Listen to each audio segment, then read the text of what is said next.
என்ன பண்ணாலும் இந்த மரு மட்டும் உதிர மாட்டேங்குதுங்க. இந்த மரு வருவதற்கு என்னதான் காரணம்?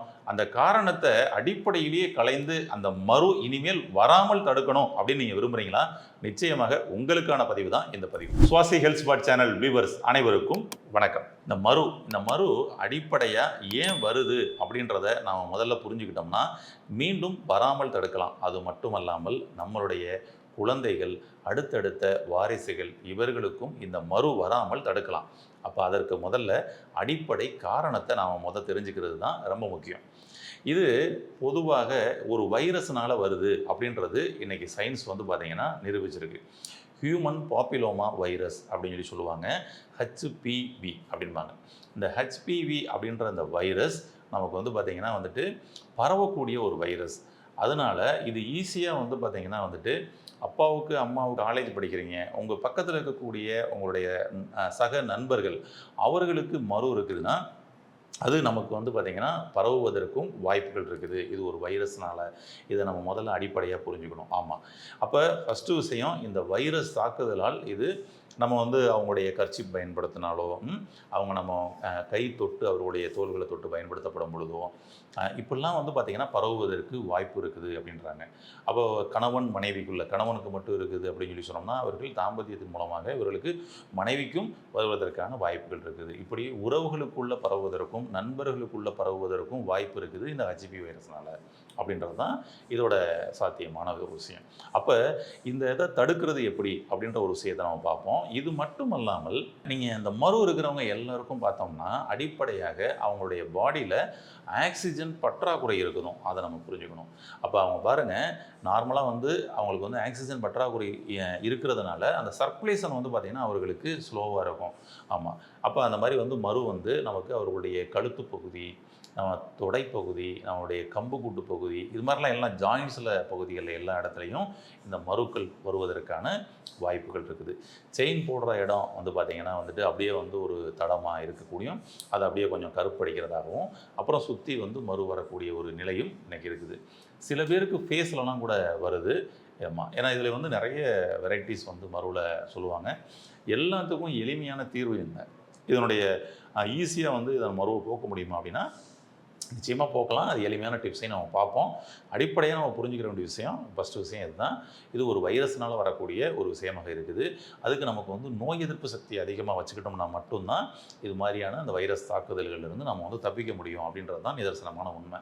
அப்போ நம்ம அதனால தான் முன்னாடி நம்மளுடைய முன்னோர்கள் காலை ஒரு குளியலும் மாலை ஒரு குளியலும் குளிக்க சொல்லியிருந்தாங்க. இன்றைக்கி இருவேளை குளியல் இன்றைக்கி யாரும் குளிக்கிறதே இல்லை அப்படின்னு சொல்லலாம். நம்ம அப்படியே ஒரு வேளை குளித்தா கூட நம்ம இன்றைக்கி போய் ஷவரில் அப்படியே நினச்சிட்டு உடம்பு நினச்சிட்டு உடனே அப்படியே துடைச்சிக்கிற மாதிரி ஒரு சூழலுக்குள்ளே தான் வந்துருக்கிறோம். நம்ம எல்லா ஜாயின்ஸ்லையும் நல்லா பார்த்திங்கன்னா அழுக்குகள் தேங்காமல் நம்ம சுத்தப்படுத்துறது ஃபஸ்ட்டு இதுக்கு ஒரு மெயினான ஒரு விஷயம். ஏன்னா வைரஸ் அதாவது ஒரு வைரஸ், பாக்டீரியா இதெல்லாம் என்னென்னா எங்கே அழுக்கு இருக்குதோ, எங்கே கழிவுகளின் தேக்கம் இருக்குதோ அங்கே தான் ஈஸியாக பரவும், அங்கே தான் உருவாகும் அப்படின்னே சொல்லலாம். அப்போ நம்ம உடம்புல அதிகப்படியாக அழுக்கு தேக்கங்கள் நமக்கு ஜாயின்ஸ்லலாம் தேங்குது வருது அப்படின்னா அங்கே ஈஸியாக அட்டாக் பண்ணுது அப்படிங்கும் பொழுது நம்ம நடைமுறை வாழ்க்கையில் நாம் பண்ண வேண்டிய விஷயம் என்ன அப்படின்னு சொன்னோம்னா நம்முடைய உடம்பை சுத்தமாக வச்சுக்கக்கூடிய ஒரு வேலையை நம்ம பண்ணுறது. அதுக்கு காலை ஒரு வேளை, மாலை ஒரு வேலைன்னு சொல்லிட்டு 2 வேளை நம்ம குளியல் பண்ணிக்கிறது ரொம்ப நல்லது. அதில் குறிப்பாக எல்லா ஜாயின்ஸுமே நல்லா தேய்ச்சி குளிக்கிறது ரொம்ப நல்லது. இதில் குப்பைமேனி சோப்பு அப்படின்னு சொல்லிட்டு இன்றைக்கி குப்பைமேனி சோப்பு கிடைக்கும் உங்களுக்கு. அந்த குப்பைமேனி சோப்பை நம்ம போட்டு உடம்பு முழுவதுமே தேய்ச்சி குளிக்கிறது ரொம்ப ரொம்ப சிறப்பு. இது மாதிரி தோல் சம்பந்தப்பட்ட பிரச்சனைகள் வராமல் தடுக்கப்படும். அப்போ இந்த குப்பைமணி சோப்பு நம்மளுடைய கிளினிக்கில் கூட நம்மளுடைய பேஷண்ட்ஸுக்கு எல்லாருக்கும் பார்த்திங்கன்னா இது மாதிரி ஒரு ஹெர்பல் சோப்பை பயன்படுத்துங்க அப்படின்னு தான் கூட சொல்கிறோம். அப்போ குப்பைமணி சோப்பு பயன்படுத்தப்படும் பொழுது தோல் பளபளக்கும், சைனிங் ஆகும். அந்த சின்ன சின்ன தோல் சம்மந்தப்பட்ட பிரச்சனைகள் எதுவுமே அடிப்படையில் வராமலே தடுக்கப்படும். தோல் சம்மந்தப்பட்ட பிரச்சனைகளே இருக்குதுன்னா கூட இதை நம்ம பயன்படுத்தப்படும் பொழுது அரிப்பு, ஊறல், பிளாக் பேச்சஸ் இது எல்லாமே மாறும். மருக்களும் வராமல் தடுப்பதற்கு இது முதல்ல பயன்படும். அதை முதல்ல அடிப்படையாக புரிஞ்சுக்கணும். அப்போ ஃபஸ்ட்டு விஷயம் அழுக்குகளின் தேக்கம் எங்கே இருக்குதோ அங்கே தான் நமக்கு ஈஸியாக வைரஸ் அட்டாக் பண்ணுது அப்படின்றது. அப்புறம் அந்த நண்பர்கள், உறவினர்கள் எல்லாமே அது வந்து பழகப்படும் பொழுதும் நம்ம வந்து பார்த்திங்கன்னா வந்து தொட்டு பழகக்கூடிய விஷயத்துலேருந்து வருது அப்படின்னா, இப்போ நம்ம அதெல்லாம் பண்ணாமல் இருக்க முடியாது இல்லையா? ஆனால் நம்மளுடைய இம்யூனிட்டியை இன்க்ரீஸ் பண்ணி வச்சிருந்தா பிரச்சனை இல்லை. அப்போ நம்முடைய நோய் எதிர்ப்பு சக்தி தான் மிக முக்கியமான இதில் ஒரு விஷயம். அப்போ நோய் எதிர்ப்பு சக்தியை உருவாக்குவது அப்படின்னு சொல்லி சொன்னோம்னா, ஃபஸ்ட்டு விஷயம் நம்ம வந்து சூரிய குளியல். அப்போ சூரியன் நம்ம மேலே படுதா அப்படின்னு பார்த்தோம்னா, இன்றைக்கி அது ஒரு பெரிய கேள்விக்குறியாக தான் இருக்குது. ஆமாம். ஏன்னா நம்ம வந்து சூரிய ஒளிக்கு போகிறதுக்கே வாய்ப்பே இல்லாமல் போயிடுச்சு. நம்ம அன்றாட லைஃப் ஸ்டைல் அப்படி ஆயிடுச்சு. சில பேர் மட்டும்தான் அந்த வெயில்லையே வேலை பார்க்கக்கூடிய ஒரு சூழல் இருக்குது. ஆமாம். அவர்களுக்கெல்லாம் கூட இந்த மாதிரி மரு வருதா அப்படின்னு பார்த்தோம்னா, அது ரொம்ப ரேராக இருக்குது. வெறும் 1% பீப்புளுக்கு தான் வருது அப்படின்னு சொல்லி சொல்லலாம். அப்போ இந்த சூரிய ஒளியை நம்ம வந்து அவாய்ட் பண்ணி இருக்கக்கூடிய மக்களுக்கு அதிகமான பேருக்கு வருதுன்னு சொல்லி சொல்லலாம். அப்போ நம்ம வந்து அந்த அதிகாலை சூரியன் அந்த அங்கேருந்து நம்ம வந்து அந்த மதிய வேலை வரைக்குமே சூரிய ஒளியில் ஒரு அரை மணி நேரம் நம்மளுடைய உடல் முழுவதும் வந்து படுற மாதிரி இருக்கிறது ரொம்ப நல்லது. அப்போ சூரிய ஒளி நமக்கு வந்து விட்டமின் டி, விட்டமின் கே இதெல்லாம் நம்ம வந்து கிடைக்கப்படும் பொழுது நமக்கு நம்மளுடைய ஸ்கின்ல இந்த மாதிரி மருக்கள்லாம் வராமல் தடுப்பதற்கு நமக்கு நிச்சயமாக வந்து பெரிய உதவியாக இருக்கும். இதுக்கப்புறம் ஆக்சிஜன் பற்றாக்குறை சொல்லி நம்புறீங்களா? அப்போ இந்த ப்ரீத்திங் எக்ஸசைஸ் அப்போ அதிகாலை நம்ம வந்து எந்திரிச்சு நம்ம வந்து ஒரு ப்ரீத்திங் எக்ஸசைஸ் பண்ணிக்கிறது ரொம்ப நல்லது. இன்றைக்கி பிராணாயாமா பயிற்சிகள் நிறைய மக்கள் வந்து அதெல்லாம் லேர்ன் பண்ணிக்கிறாங்க. அது ஈஸியாக பண்ணக்கூடிய ஒரு பயிற்சி முறை தான் அது. அப்போ அந்த பிராணாயாம பயிற்சி அதாவது நார்மலாக மூச்சு விடுறதே நமக்கு இன்றைக்கி எப்படின்றது தெரியலை அப்படின்னு சொல்லலாம்.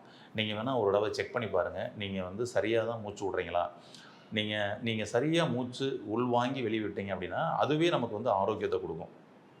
நம்ம தவறுதலாக மூச்சு உள்வாங்கி வெளிவிடுறோம்னா அது நம்மளுடைய ஆரோக்கியத்தை கெடுக்கும். அப்போ நம்ம சரியாக தான் வாங்குறோமான்னு எப்படிங்க நம்ம வந்து செக் பண்ணுறது அப்படின்னு சொல்லி பார்த்தோம்னா, அதாவது இப்போ இந்த வீடியோ பார்த்துக்கிட்டு இருக்கக்கூடிய நபர்கள் நீங்கள் செக் பண்ணி பாருங்கள். உங்களுடைய கையை எடுத்து உங்களுடைய வயிற்று பகுதியில் வச்சுக்கோங்க. வயிற்று பகுதியில் அப்படியே டச் பண்ணி வச்சுக்கிட்டு இப்போ இன்ஹேல் பண்ணுங்கள். அப்படியே வந்து உள் சுவாசம் இன்ஹேல் பண்ணுங்கள்.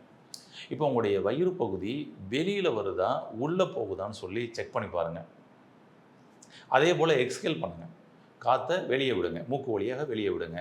அந்த வயிற்று பகுதியானது வெளியில் வருதா உள்ளே போகுதான்னு சொல்லி செக் பண்ணி பாருங்கள். இங்கே நிறைய பேருக்கு வந்து பார்த்திங்கன்னா நீங்கள் செக் பண்ணி பார்க்கப்படும் பொழுது மூச்சை உள் சுவாசம் இழுக்கப்படும் பொழுது உங்களுடைய வயிறு சுருங்கும். மூச்சு வெளிவிடும் பொழுது உங்களுடைய வயிறு விரியும். இப்படி தான் இன்றைக்கி நிறைய பேருக்கு இருக்கும். நீங்களே செக் பண்ணி பார்த்துருந்தீங்கன்னா உங்களுக்கு தெரியும். ஆமாங்க அப்படின்னு சொல்லி சொல்லுவீங்க. அப்போ இது வந்து ஒரு தவறான ஒரு முறை. மூச்சு உள் வாங்கும் பொழுது உங்களுடைய வயிறு விரியணும். அப்போ நீங்கள் கை வச்சு பாருங்கள். மூச்சு உள் வாங்குறீங்கன்னா வயிறு விரியுதான்னு செக் பண்ணி பாருங்கள். அப்போனா நீங்கள் ஆரோக்கியமான சுவாசம் சுவாசிச்சுக்கிட்டு இருக்கீங்கன்னு அர்த்தம். மூச்சை வெளிவிடும் பொழுது உங்களுடைய வயிற்று பகுதியில் உள்ளே சுருங்கணும். உள்ள வயிறு பகுதி அமுங்கினா தான் டயஃப்ராம் வந்து பார்த்திங்கன்னா மேலே தூக்கி லங்ஸில் இருக்கக்கூடிய காற்று வெளியில் வரும். உள் சுவாசம் இழுக்கப்படும் பொழுது நமக்கு வந்து வயிற்று பகுதி வெளியே வரப்படும் பொழுது டயஃப்ராம் கீழே குவிஞ்சு நம்முடைய லங்ஸ் விரிஞ்சு காற்று உள்ளே போகும். இதுதான் நடந்துக்கிட்டு இருக்குது. ஆனால் நம்ம என்ன பண்ணுறோம்னா ஒரு ஆப்போசிட் டைரெக்ஷனில் தான் நம்ம இன்றைக்கி சுவாசமே நடந்துக்கிட்டு இருக்குது. ரெகுலராக இன்ஹேல் அண்ட் எக்ஸ்ஹேல் நடந்துக்கிட்டு இருக்குது. நீங்கள் கவனித்து பார்த்தீங்கன்னா தெரியும். அப்போ காலையில் நீங்கள் பிராணாயாம பயிற்சி பண்ணி ஆக்சிஜனை நிறைய நம்ம உடம்புக்குள்ளே ஃபில் பண்ணோம் அப்படின்னு சொல்லி சொன்னோம்னா அது நமக்கு இந்த மாதிரி மறு பிரச்சனைகள் வராமல் தடுக்கப்படும் அப்படின்னு சொல்லி சொல்லலாம். அப்போ நீங்கள் வயிற்று பகுதியில் கை வச்சுக்கிட்டு இன்ஹேல் பண்ணுங்கள். அப்போ வந்து பார்த்திங்கன்னா இன்ஹேல் பண்ணும்போது உங்களுடைய வயிறு வெளியில் விரியுதா அப்படின்றத கவனத்தில் வச்சுக்கிட்டு கொஞ்சம் கான்சியஸோடு நீங்கள் வந்து ட்ரை பண்ணிங்கன்னா உங்களுக்கு தெரியும். ரைட் வருது. திரும்ப அதே போல் எக்ஸ்ஹேல் பண்ணும்பொழுது வயிறு உள்ளே சுருங்குது அப்படின்றத நீங்கள் கொஞ்ச நாளைக்கு ஃபீல் பண்ணி இன்ஹேல் அண்ட் எக்ஸ்ஹேல் பண்ணுங்கள். ரொம்ப அருமையாக இருக்கும். ஒரு 10-15 நாளில் நீங்கள் வந்து செட் ஆயிரும். திரும்ப நீங்கள் கை எடுத்திங்கன்னா நார்மலாக இன்ஹேல் பண்ணால் ஆட்டோமேட்டிக்காக வயிறு விரியும். எக்ஸ்ஹேல் பண்ணிங்கன்னா வயிறு சுருங்கும். இது இயல்பாக வந்துடும். நம்ம நடைமுறையில் பல வருஷமாக இப்படி வந்து மாற்றி பண்ணிக்கிட்டு இருக்கிறோம்னு சொல்லி சொல்லலாம். நிறைய பேர் என்ன சரிங்களா? ஏன்னா சில பேர் சரியாக பண்ணிக்கிட்டு இருப்பாங்க. நீங்கள் செக் பண்ணி பார்த்தீங்கன்னா உங்களுக்கு தெரிஞ்சிருக்கும். நீங்கள் சரியாக தான் பண்ணுறீங்களா அப்படின்னு. சரியாக இல்லைன்னா உடனடியாக மாற்றிக்கங்க. அதனால் ஆக்சிஜன் ரொம்ப முக்கியம். சூரிய ஒளி ரொம்ப முக்கியம். இந்த முகப்பொருட்கள் வராமல் தடுப்பதற்கு அப்படின்னு சொல்கிறாங்க. ரைட். அதுக்கப்புறம் குளியல் முறை. இந்த குளியல் முறை ரொம்ப அவசியம். அதுதான் வந்து காலை மற்றும் மாலை 2 வேளை குளியல். இல்லைன்னா காலையும் இரவும் தூங்க போகிறதுக்கு முன்னாடி வெதுவெதுப்பான அப்படியே சுடுதண்ணியில் வெதுவெதுப்பான தண்ணியில் குளிச்சுட்டு அதுக்கப்புறம் போய் படுங்களேன். சூப்பராக தூக்கம் வரும். உள்ள அழுக்குகளையும் க்ளீன் பண்ணியாச்சு, தூக்கமும் நல்லா வரும்.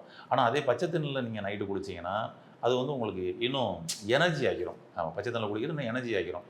நைட்டு வந்து கொஞ்சம் வார்ம் வாட்டர் சரிங்களா, வெதுவெதுப்பான தண்ணியில் நீங்கள் குளிச்சுட்டு படுத்தீங்கன்னா நல்ல தூக்கமும் வரும். பாருங்களேன், இப்படி மல்டிபிள் நமக்கு பெனிஃபிட்ஸ் கிடைக்கக்கூடிய ஒரு விஷயத்தை தான் நம்முடைய முன்னோர்கள் சொல்லியிருப்பாங்க. அதனால் காலை இரவு 2 வேளை குளியல், சூரிய குளியல், அதுக்கப்புறம் நம்ம வந்து பிராணாயாமா அப்படின்னு சொல்லக்கூடிய மூச்சு பயிற்சி, இதை பண்ணோம்னா மருக்கள் வராமல் தடுக்கப்படும். இப்போ மருக்கள் இருக்குதுங்க, வராமல் தடுக்கிறதுக்கு எதுக்கு எங்களுக்கு, இருக்கிறத போக்கணுங்க அப்படின்னு நிறைய பேரோட கேள்வியாக இருக்கலாம். நான் ஏற்கனவே சொல்லிட்டேன், இது வைரஸ் மூலமாக பரவுது. அப்போ உங்களுக்கு வந்துருச்சு, உங்களுடைய குழந்தைக்கு வரக்கூடாதுன்றதில் நீங்கள் இப்போ உடனே அக்கறை எடுக்கணும் இல்லையா? குழந்தைங்களுக்கு, உங்களை வீட்டு உறவினர்களுக்கு நீங்கள் இந்த பயிற்சிகளை பண்ண சொல்லுங்கள். அது ரொம்ப பெட்டர். மீண்டும் வராமல் தடுக்கலாம். உங்களுக்கு ஈஸியாக மறு இருக்குதுங்க, என்ன பண்ணலாம் அப்படின்னா அதுக்கு ஈஸியான ஒரு டிப்ஸ் சொல்கிறேன், பண்ணிக்கலாம். சரிங்களா? நிறைய இதற்கு வந்து பார்த்திங்கன்னா வந்து டிப்ஸு, மருந்துகள் அப்படின்னு சொல்லி நீங்கள் நிறைய இது பண்ணியிருக்கலாம். ஆனால் அதுக்கு பெஸ்ட்டு சொல்யூஷன் அப்படின்னு சொல்லி சொன்னோம்னா அது ஒன்றே ஒன்று தான். அது நம்முடைய முன்னோர்கள் சொல்லி வைத்த ஒரு அற்புதமான ஒரு மூலிகை, அம்மான் பச்சரிசி அப்படின்னு சொல்ல ஒரு மூலிகை. ஆமாம், இந்த அம்மான் பச்சரிசி அப்படின்ற அந்த மூலிகை கொஞ்சம் ஈஸியாக கிடைக்கக்கூடிய ஒரு விஷயந்தான் அது. ஆமாம், எப்படி இருக்கும் இலைகள் அப்படின்றத நாங்கள் இமேஜஸாக உங்களுக்கு வந்து காமிப்போம், வீடியோவில் பார்க்கலாம் நீங்கள். ஆமாம், இந்த அம்மான் பச்சரிசியை நீங்கள் அப்படியே இலையை எடுத்திங்கன்னா, அப்படி கிள்ளுனீங்கன்னா உங்களுக்கு வந்து பார்த்திங்கன்னா வந்துட்டு அந்த செடியிலேருந்து ஒரு பால் வரும். அந்த பால் தான் இந்த மருவை போக்குறதுல 100% வந்து ஒர்க் பண்ணுது. இன்றைக்கி இதுக்கு நிறைய மெடிசன்ஸ்லாம் கூட இன்றைக்கி வந்திருக்குது. அப்படின்னா அந்த மெடிசன்ஸில் மெயின் இன்க்ரீடியன்ட்ஸ் வந்து பார்த்திங்கன்னா அம்மான் பச்சரிசியாக தான் இருக்கும். அப்போ நேரடியாக அம்மான் பச்சரிசியை நீங்கள் பயன்படுத்தினா எப்படி இருக்கும்? ஆமாம், ஹோமியோபதியில் கூட வந்து பார்த்திங்கன்னா ஒரு அற்புதமான ஒரு க்ரீம் ஒன்று போட்டிருப்பாங்க, தூஜான்னு. ஆமாம், அது கூட வந்து பார்த்திங்கன்னா வந்துட்டு இந்த அம்மான் பச்சரிசியோட இன்க்ரீடியன்ஸில் வரும். ஆமாம், இது மாதிரி நிறைய சில மெடிசன்ஸ் இருந்தாலும் அதனுடைய மூலப்பொருள் எதுவாக இருக்கும் அப்படின்னு சொல்லி சொன்னால் அம்மான் பச்சரிசி தான் இருக்கும். இந்த அம்மான் பச்சரிசியை நீங்கள் அந்த இலையை அப்படியே பிழிங்க, பால் வரும். அந்த பாலை கரெக்டாக அந்த மரு இருக்கிற இடத்துல அப்படியே ஓகேங்களா தடவுங்க. வெளியிலலாம் தடவக்கூடாது. கரெக்டாக அந்த மரு இருக்கிற அந்த வேர் பகுதி ஓகேங்களா, அதை சுற்றி அப்படியே தடவுங்க. மரு அப்படியே உதிருங்க. சில பேருக்கு ஒரே நாளில் உதிர்ந்துருக்கு, சில பேருக்கு 3 days, சில பேருக்கு 5 days, சில பேருக்கு 7 days. மேக்ஸிமம் 7 daysல இது வந்து உதிர்ந்துருச்சு. ஆமாம், ரொம்ப அற்புதமாக நமக்கு தீர்வு கிடைக்கக்கூடிய ஒரு அற்புதமான ஒரு விஷயம் அப்படின்னு சொல்லி சொன்னோம்னா இதுதான். இப்போ அம்மான் பச்சரிசி இலையை கிள்ளி அதனுடைய பாலை எடுத்து மருவில் அடியில் வேர் இருக்கக்கூடிய பகுதியில் தினம்தோறும் நம்ம வந்து இரவு தூங்குறதுக்கு முன்னாடி தடவலாம், அல்லது பகல் டயத்தில் கூட தடவிக்கலாம், ஒன்றும் தப்பே இல்லை. தடவிட்டு வந்தோம் அப்படின்னு சொல்லி சொன்னோம்னா மருக்கள் நீங்கி உங்களுடைய முகம், கழுத்து பகுதி, ஜாயின்ட்ஸ், இந்த எந்த ஏரியாவில் அந்த மரு இருந்தாலும் அது நீங்கி அழகு வரும். அப்போ உங்களுடைய இம்யூனிட்டியை அதிகரிக்கிறத நீங்கள் அதுக்கப்புறமும் நீங்கள் பண்ணி ஆகணும். அப்படி இல்லைன்னா மரு மீண்டும் வரும், அதை நம்ம புரிஞ்சுக்கணும். சரிங்களா? ஏன்னா அதனால தான் அதுக்கான சொல்யூஷனை சொல்லியிருக்கிறோம். மரு உதிர்வதற்கு அம்மான் பச்சரிசியை பயன்படுத்திக்கோங்க. மரு மீண்டும் வராமல் இருக்கணும் அப்படின்னு சொல்லி சொன்னோம்னா நம்ம சொன்ன இந்த டிப்ஸ் எல்லாத்தையும் பயன்படுத்துங்க. மருக்கள் நீங்கி மருக்கள் மீண்டும் வராமல் பாதுகாத்து அழகாக ஆரோக்கியமாக வாழ வாழ்த்துக்கள். நன்றி.